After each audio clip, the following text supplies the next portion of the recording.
Daily Mass Readings and Reflection. June 19, 2023. Feast Day of Saint Romuald, Abbot. First reading. 2 Corinthians chapter 6. Verses 1 to 10. Brothers and sisters, as your fellow workers, we appeal to you not to receive the grace of God in vain. For he says, "In an acceptable time I heard you, and on the day of salvation I helped you." Behold, now is a very acceptable time, behold, now is the day of salvation. We cause no one to stumble in anything, in order that no fault may be found with our ministry. On the contrary, in everything we commend ourselves as ministers of God, through much endurance, in afflictions, hardships, constraints, beatings, imprisonments, riots, labors, vigils, fasts, by purity, knowledge, patience, kindness, in the Holy Spirit, in unfeigned love, in truthful speech, in the power of God, with weapons of righteousness at the right and at the left, through glory and dishonor, insult and praise.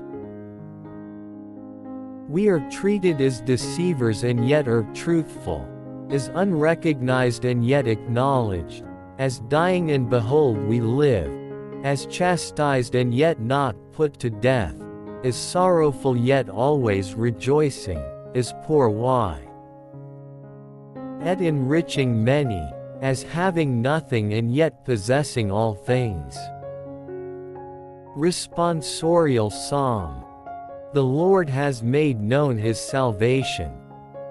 Gospel. Matthew chapter 5. Verses 38 to 42. Jesus said to his disciples, "You have heard that it was said, an eye for an eye and a tooth for a tooth. But I say to you, offer no resistance to one who is evil. When someone strikes you on your right cheek, turn the other one to him as well. If anyone wants to go to law with you over your tunic, hand him your cloak as well. Should anyone press you into service for 1 mile, go with him for 2 miles. Give to the one who asks of you, and do not turn your back on one who wants to borrow." Reflection. Offer no resistance to one who is evil.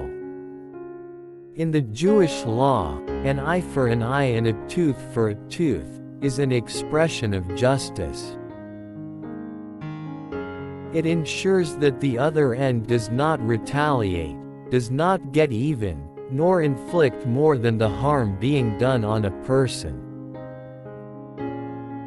In the Gospel, Jesus is offering another model of expressing or practicing justice, one that is always coupled with charity.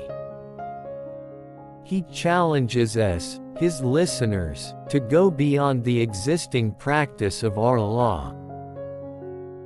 He encourages us to offer a new way of loving and living with our neighbors, which entails great humility and utmost charity. While people demand justice for what is right, we are also challenged to be charitable in expressing our cause, and even urged to be charitable, without compromising justice. How do I respond to situations of injustice in my community and in the larger society? What is my disposition if someone jeopardizes me? How do I check him or her from causing me danger? Do I do it with charity, so that I will put an end to a cycle of retaliation?